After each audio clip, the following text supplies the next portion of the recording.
एक दिन क्यूरियस बोना और ग्रम्पी बोना खदान में खुदाई कर रहे थे। क्यूरियस बोना हमेशा की तरह जल्दी जल्दी काम कर रहा था।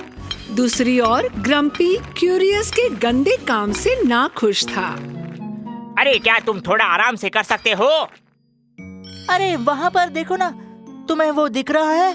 वहाँ क्या चमक रहा है? क्यूरियस बोने ने अपने फावड़े से खुदाई की और एक लाल छोटा पत्थर निकाला और ग्रम्पी बोना धूल में खांसने लगा। देखो तुमने क्या किया। तुम्हारी जिज्ञासा हर बार परेशानी का कारण बन जाती है। ये पत्थर किस लिए है, बताओ? मैं नहीं जानता, ना ही जानना चाहता हूँ। काश मैं तुम्हारे साथ खदान में ना आया होता। ग्रम्पी ने जो कहा उससे क्यूरियस बहुत परेशान था।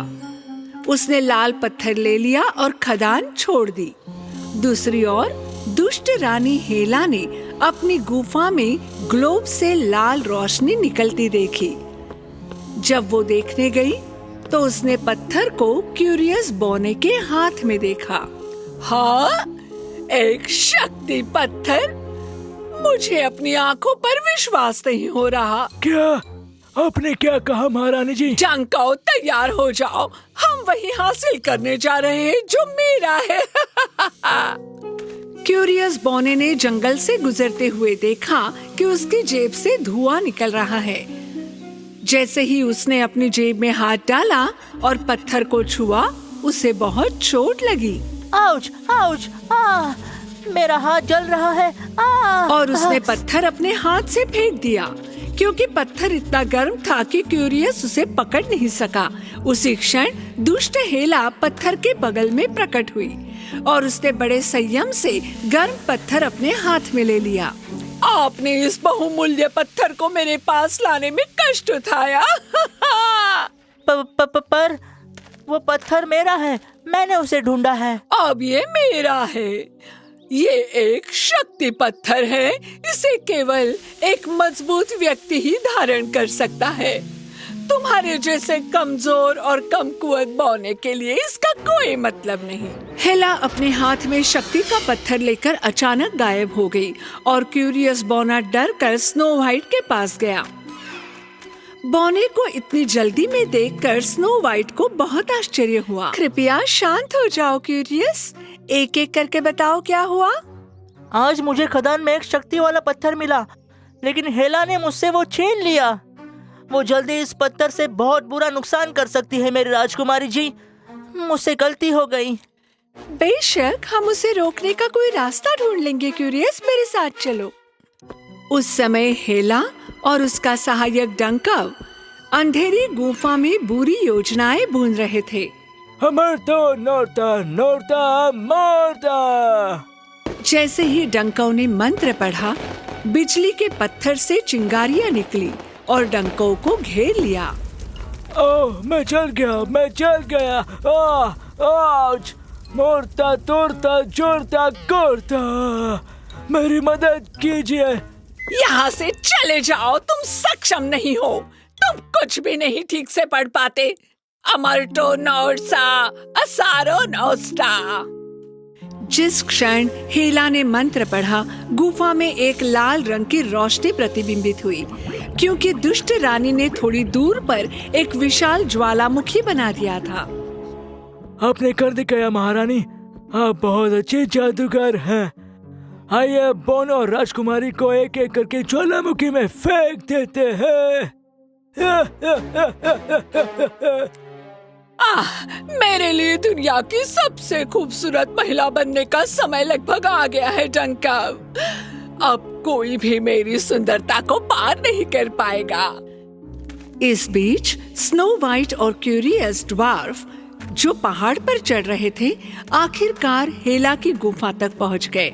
जैसे ही उन्होंने लाल पत्थर को अपने सामने हवा में तैरते देखा, हेला ठीक उनके पीछे आ गई। मैं भी तुम्हारा ही इंतजार कर रही थी। बाकी 6 बोने कहाँ हैं? मुझे उनकी भी आवश्यकता होगी। हाँ, क्या तुम बुराई करते करते थक नहीं गई हो हेला? तुम हमारा कुछ नहीं बिगाड़ सकती। हेला ने अपने हाथ उठाए और गुफा के सांपों को बुलाया। मेरे सेवकों, आओ और इन मेहमानों को गले लगाओ। कहीं से प्रकट हुए गुफा के सांपों ने स्नो वाइट और क्यूरियस ड्वार्फ को घेर लिया। मदद करो, मेरे हाथ, मैं हिल नहीं सकता। हेला, अपने सांपों से कहो कि हमें जाने दे, उन्होंने हमें चोट पहुंचाई। पावर स्टोन के जादू से हेला ने स्नो वाइट और क्यूरियस ड्वार्फ को फूटते हुए ज्वालामुखी पर्वत पर भेजा। इस बीच ग्रम्पी, जिसे क्यूरियस ड्वार्फ कहीं नहीं मिला, वो एस ड्वार्फ के पास गया। एस, मैंने कुछ बहुत बुरा कर दिया है। मैंने अपने शब्दों से क्यूरियस को आहत किया। मैंने माफी मांगने के लिए उसे हर जगह खोजा, लेकिन वो मुझे नहीं मिला। ग्रम्पी, तुम्हें पता है, जब हम गुस्से में होते हैं तब हमें सावधान रहना चाहिए। मुझे माफ कर दीजिए, मैं फिर कभी बुरे शब्द नहीं कहूँगा। शायद वो स्नो वाइट के महल में गया था। चलो चलकर देखते हैं ना। स्नो वाइट और क्यूरियस ड्वार्फ उस समय घबरा गए जब उन्होंने ज्वालामुखी से धीरे धीरे आ रहे गर्म लावा को देखा। इस शक्ति पत्थर के लिए धन्यवाद। जल्द ही तुम और तुम्हारी सुंदरता इस दुनिया से गायब हो जाएगी स्नो वाइट। गायब हो जाऊं? तुम्हारे दिल में बुराई हमेशा रहेगी हेला। बुराई के उस अंधेरे हृदय के साथ तुम कभी भी सुंदरता का अनुभव नहीं कर पाओगी। आओ मेरे सेवकों, मेहमानों को लावा में ले जाओ। हेला ने गुफा वाले सांपों को आदेश दिया। ठीक उसी समय जब सांप स्नो वाइट और बोने को लावा में फेंकने ही वाले थे, डंको अपनी और आने वाली चिंगारियों से डर गया और हेला की ओर गिर पड़ा। हेला का पावर स्टोन भी स्नो वाइट की ओर लुढ़क गया।